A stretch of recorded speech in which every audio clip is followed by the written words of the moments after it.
They come before dawn. 3 men in gray traveling robes carrying a lacquered document box sealed with red wax. Your mother has been awake all night. You can tell because the incense in the front room has burned all the way down to bare ceramic. The men do not knock. They are permitted to enter. They already know your name. Your father taught you to read classical texts. He called you his little scholar.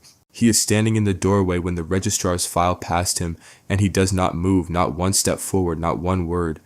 That stillness will stay with you far longer than anything else from this morning. They mark a number beside your name in their ledger, 247. From this moment until the selection concludes, that is all you are. You are allowed 1 bundle. 2 changes of clothing, no jewelry, no books. As you pass your mother in the hall, she presses something small and cold into your palm without looking at you, a copper coin worn smooth at the edges. You curl your fingers around it and walk out into the gray pre-dawn road, and you do not look back at the house, because if you do, you will not be able to keep moving. The road south takes 3 days. You arrive with 83 other candidates at the Meridian Gate, Vuman, and it does not look like a door. It looks like a wall that has temporarily decided to tolerate you. The gate is bone white stone and rust red lacquer, and it rises so high above the flat gray morning that your neck aches looking up. Your group files through. Behind you the gate closes. The sound it makes is not loud. It is the sound of a simple mechanism doing exactly what it was built to do, without ceremony, without hesitation. You file that sound away somewhere deep and do not touch it again for years. In the first courtyard, a senior palace governess walks the line of candidates with her hands folded behind her back. She is perhaps 50, her hair oiled flat, her expression the particular blankness of someone who decided long ago to spend no energy on anything that wouldn't matter in a week. She stops in front of you. She looks at your hands. She says one thing. Can you keep a secret? You say yes. It is the first lie you tell inside these walls because you don't yet understand what the secret is. The evaluation takes 7 days. Physicians examine your health. Officials measure and record. You're asked to walk, to pour tea, to recite. Each morning, girls are quietly removed from the group. Where they go is never discussed. By the end of the week, you have been sorted into the middle tier and assigned to the Bureau of Ritual Garments. Your training mistress is called Madame Shen. She has not left the inner court in 31 years, and she speaks in a register so controlled it takes you 2 weeks to understand that she is always angry. The work is meticulous and without mercy. A misfolded ceremonial robe is a ritual error. A ritual error is disrespect to heaven. Disrespect to heaven is a category of crime that does not require a specific statute. It requires only someone willing to name it. You learn to fold. You learn the 11 grades of embroidery thread and which grade corresponds to which rank of wearer. You learn that the color of a hem can tell you more about palace politics than any official briefing would dare. The work hall smells of camphor and cedar and cold lamp oil because you begin before dawn when natural light is considered unreliable for color matching. Your fingers split in the dry winter air and heal and split again. You do not complain. No one complains. Complaint is a form of visibility, and visibility, you are learning, is not automatically a good thing. You observe the girls around you carefully. The 2 advancing fastest are not the most skilled with silk. They are the most skilled at anticipating what Madame Shen needs before she asks for it. Not through flattery. She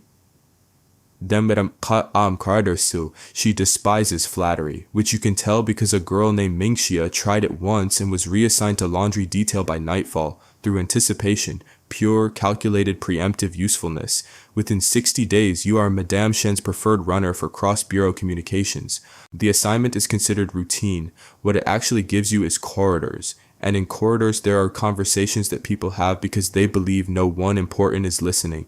You learn that Lady Feng, an imperial consort with the 3rd highest resource allocation in the inner court, and the head of the Bureau of Internal Provisions have been locked in a quiet war over supply routing for 4 years. You do not know yet why this matters. You file it. You keep walking. The crisis arrives 8 months in, 3 days before a major imperial ceremony.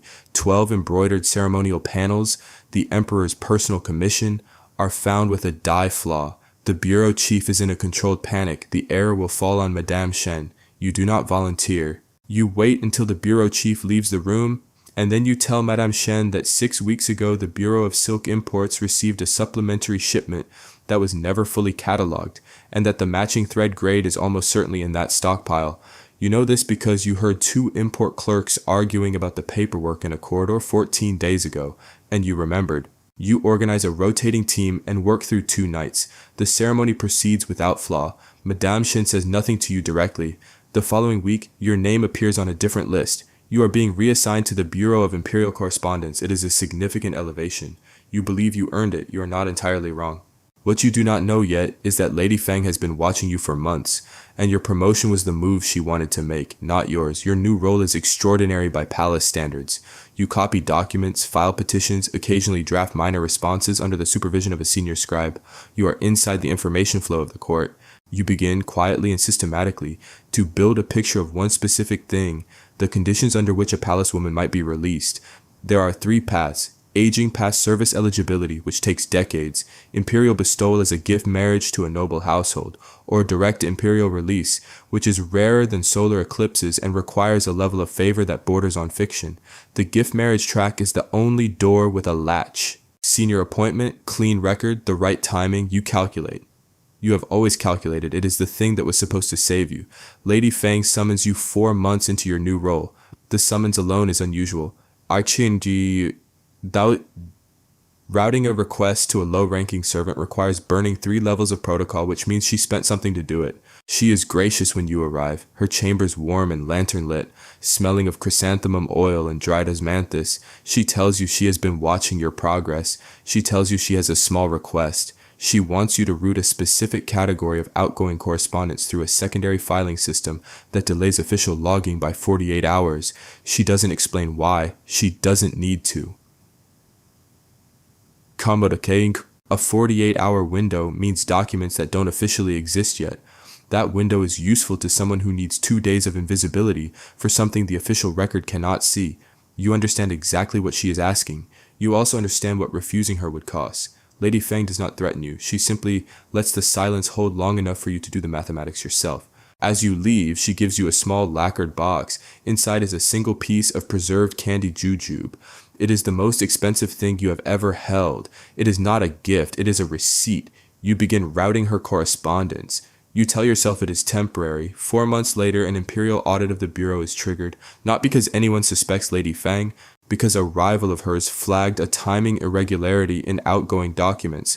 The audit is classified as procedural. The embroidered guard conducts all procedural audits, and their interrogations are never only procedural. You are called in as a witness. The stone chamber has 1 oil lamp and no window. The investigator is a man with careful eyes and a brush that moves faster than his face suggests he is thinking. He asks you about the filing methodology. You give him a precise, technically accurate account. You describe the secondary routing as a clerical system you developed independently, absorbed from methodology you observed during your time in the Bureau of Ritual Garments, applied without awareness of any downstream purpose. Every word is true. The shape of the words is something else entirely. The investigator looks at you for a long time. He writes something you cannot see. You keep your hands folded in your lap and do not move them. The audit concludes. Lady Fang is not charged. The evidence is insufficient, the methodology ambiguous. She is quietly removed from her resource portfolio and reassigned to a ceremonial role with diminished access. She knows how this happened. Not because you betrayed her, and because you survived in a way that was more useful to the institution than to her.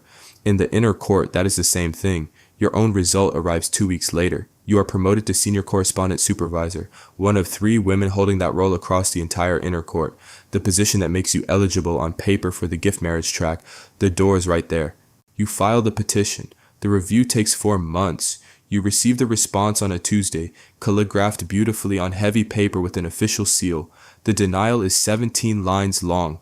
Your role has been reclassified 6 weeks prior as a position of institutional continuity, a designation that removes you from all standard release tracks permanently.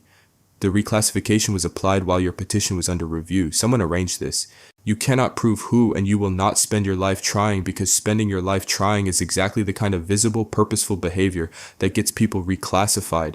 The night after the denial, Madame Shen finds you in a corridor. She is not angry. She is something worse. She is sad in the way of someone who made peace with an old wound so long ago that the peace itself has become grief. She tells you she was offered the gift marriage track once. She turned it down because she believed her skills had made her essential, and she thought essential meant powerful. She says, the palace does not keep you because you are useful. It keeps you because you have made yourself impossible to replace. And impossible to replace means impossible to release. She walks away without waiting for your response. You stand in the corridor for a long time. You are 31 years old. You have been inside these walls for nearly 2 decades. There is a new cohort of candidates being processed through the Meridian Gate today. You heard the carts on the stone roads before dawn. You can imagine them the way you cannot quite remember being them. You return to your desk. The correspondence hall is dark except for your lamp. Your handwriting is perfect and entirely without character. You trained it that way years ago because distinctive penmanship draws attention, and you learned early that attention is not a resource, it is a cost. In the corner of your drawer, the copper coin sits where it has always sat. You have not looked at it in years. You look at it now. The edges, worn smooth by your mother's hands, or her mother's before that, passed down through the specific grammar of women who had things to give their daughters that they could not say out loud. You pick it up, you set it back down. You pick up your brush. The gate sound comes back to you the way it does sometimes, either that quiet, mechanical, inevitable sound of a thing doing exactly what it was built to do. You were told your whole life that you were clever. No one told you what that cost. Historians estimate that tens of thousands of women entered imperial selection across the Qing dynasty. The individual records of most of them were never kept, not through neglect but by design. If you want to see more, click the video on screen now.